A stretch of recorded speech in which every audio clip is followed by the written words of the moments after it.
യദോ ധർമാത്മനോ ദൃശ്യം ആയാതം യേന ജീവതി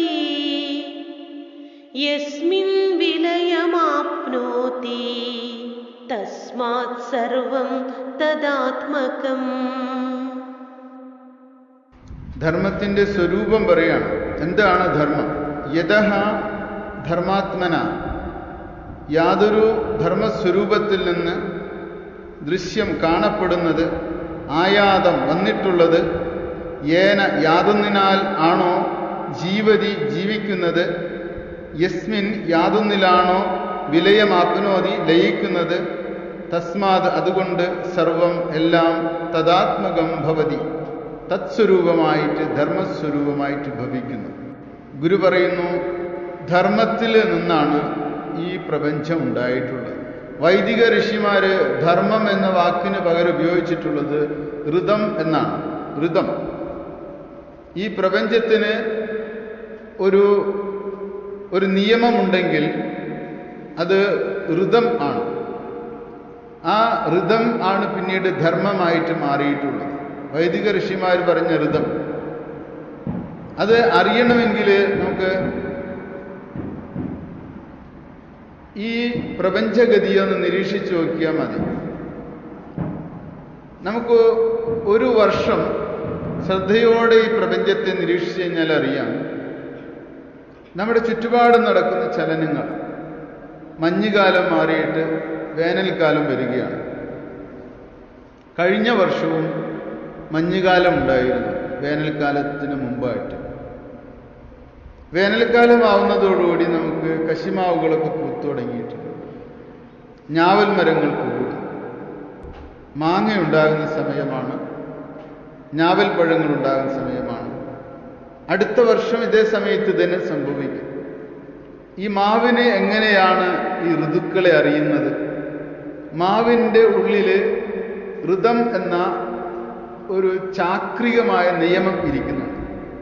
ഒരു മാങ്ങ ഉണ്ടായി, കശുമാവ് ഉണ്ടായി, മാങ്ങ ഉണ്ടായി. ആ മാങ്ങയിലൊരു കശുവണ്ടി, അതെടുത്ത് ഉണക്കി കുഴിച്ചിടഞ്ഞ് അതിൽ നിന്നൊരു തൈ കിളിർത്ത് വരും. ആ തൈ എടുത്ത് വളർത്തി കുറച്ച് വർഷങ്ങൾ കഴിയുമ്പോൾ ഇതേ കശുമാങ്ങ തന്നെ അതിൽ നിന്ന് വരുന്നു. ആ കശുവണ്ടിയിൽ ഒരു യൂണിവേഴ്സിറ്റി ഉണ്ടായിരുന്നു. ഈ കശുമാവിൻ്റെ മുഴുവൻ സ്വഭാവവും അതിൽ ഉണ്ടായിരുന്നു. അത് തലമുറകളിലേക്ക് കൈമാറി, അടുത്ത തലമുറയ്ക്ക് കൈമാറിയിട്ട് അതിൻ്റെ സ്വഭാവങ്ങളൊക്കെ അങ്ങോട്ട് കൈമാറി. അതുതന്നെ എന്തുകൊണ്ട് ആ കശുവണ്ടി കുഴിച്ചിട്ട് അതിൽ നിന്ന് ഒരു തക്കാളിയോ മത്തങ്ങയോ ഉണ്ടായില്ല എന്ന് ചോദിക്കാം. അത് ധർമ്മം ഇരിക്കുന്നതുകൊണ്ടാണ്. ധർമ്മമാണ് അതിന് വേണ്ട പോലെ വേണ്ടത് ചെയ്യിപ്പിക്കുന്നത്.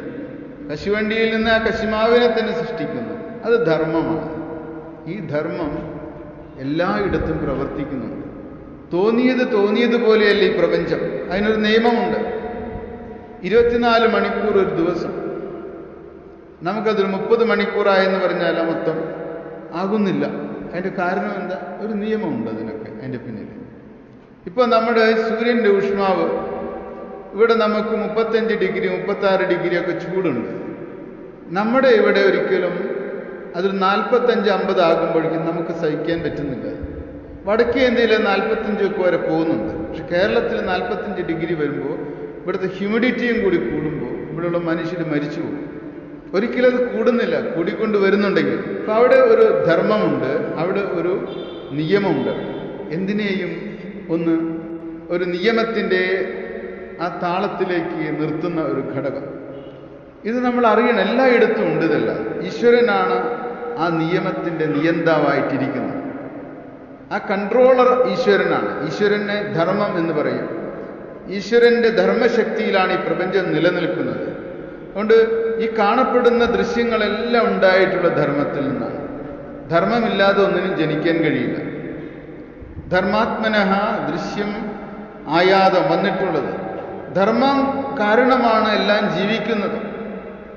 ഒരു ജീവി ഇവിടെ ജനിച്ചു കഴിഞ്ഞാൽ ആ ജീവിക്ക് തിന്നാവുന്ന വസ്തുക്കളൊക്കെ ഇവിടെ ഉണ്ടാകും. ഇവിടെ ജനിച്ച ജീവിക്ക് ആഫ്രിക്കയിലാണ് ഭക്ഷണം എന്ന് വന്നാലോ എങ്ങനെ അതിന് ജീവിക്കാൻ പറ്റും? ഇവിടെ ജനിക്കുന്ന ജീവിക്ക് ഇവിടെ തന്നെയുണ്ട് ഭക്ഷണം. അതാണ് ധർമ്മം എന്ന് പറയുന്നത്. അപ്പോൾ ഇവിടെ ജീവിക്കുന്ന ജീവിയുടെ ആരോഗ്യ പരിരക്ഷ ഇവിടെ തന്നെ ഉണ്ടായിരിക്കും. ആയുർവേദത്തിൻ്റെ തത്വം അതാണ്. അപ്പം നമ്മൾ ഈ നാട്ടിൽ ജനിച്ചു, ഈ ഭൂമിയിൽ, ഈ ഭൂപ്രകൃതിയിൽ നമ്മൾ ജീവിച്ചു വരുമ്പോൾ നമുക്കൊരു അസുഖമുണ്ടാകുമ്പോൾ ആ അസുഖത്തിന് ഔഷധമായ ചെടികൾ ഇവിടെ തന്നെയുണ്ട്, ഈ മണ്ണിൽ തന്നെയുണ്ട്. നമ്മൾ ജനിച്ച മണ്ണിൽ തന്നെയുണ്ട് നമ്മുടെ ചികിത്സയ്ക്കുള്ള ഔഷധങ്ങൾ. ഇതാണ് നമ്മൾ അറിയാതെ പോകുന്നത്. ആ ഔഷധത്തെ കണ്ടെത്തി ഉപയോഗിക്കുന്നത് ധർമ്മബോധമുള്ള ഒരാൾക്ക് പറ്റുമെന്നുള്ളതാണ്. പണ്ടത്തെ ആളുകൾ അത്തരം ധർമ്മബോധമുള്ളവരായിരുന്നു.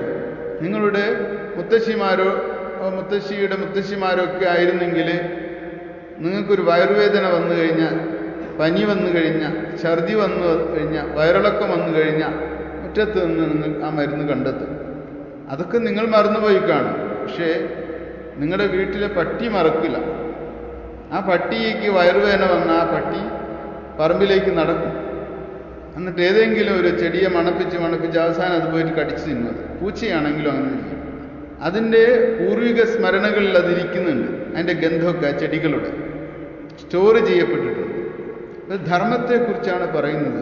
ധർമ്മം കൊണ്ടാണ് ജീവികൾ ജീവിക്കുന്നത്. യസ്മിൻ വിലയമാപ്പുനോതി, യാതൊന്നിലാണോ പിന്നീട് ലയിക്കുന്നത്. ധർമ്മത്തിലേക്കാണ് നമ്മൾ തിരിച്ചു പോകുന്നത്. മരണാനന്തരം നമ്മുടെ തിരിച്ചുപോക്ക് അങ്ങനെ തന്നെയാണ്. യമധർമ്മരാജൻ എന്നാണ് മൃത്യുദേവതയുടെ പേര്. യമധർമ്മൻ. ധർമ്മൻ എന്ന് പറഞ്ഞാൽ എന്താ? തിരിച്ചെടുക്കുന്നവനാണ് യമധർമ്മൻ. അതുകൊണ്ട് ധർമ്മം തന്നെയാണെല്ലാം എന്ന് മനസ്സിലാക്കണം എന്ന് ഗുരു ശിഷ്യന്മാരോട് ഉപദേശിക്കുന്നു. ധർമ്മത്തിൽ നിന്ന് ജനിച്ച് ധർമ്മത്തിൽ നിലനിന്ന് ധർമ്മത്തിലേക്ക് തിരിച്ചു പോകുന്നതാണ് ജീവിതം. ധർമ്മത്തിൽ നിന്ന് കടുകിട വ്യതിചലിച്ച ഒരു ജീവിതമില്ല, ഒരിടത്തുമില്ല. ധർമ്മം അത്രമാത്രം പ്രസക്തമായിട്ടുള്ള ഒന്നാണ് എന്ന് ഗുരു ശിഷ്യന്മാർക്ക് ബോധ്യപ്പെടുത്തി കൊടുക്കുന്നു. 32-ാമത്തെ ശ്ലോകം.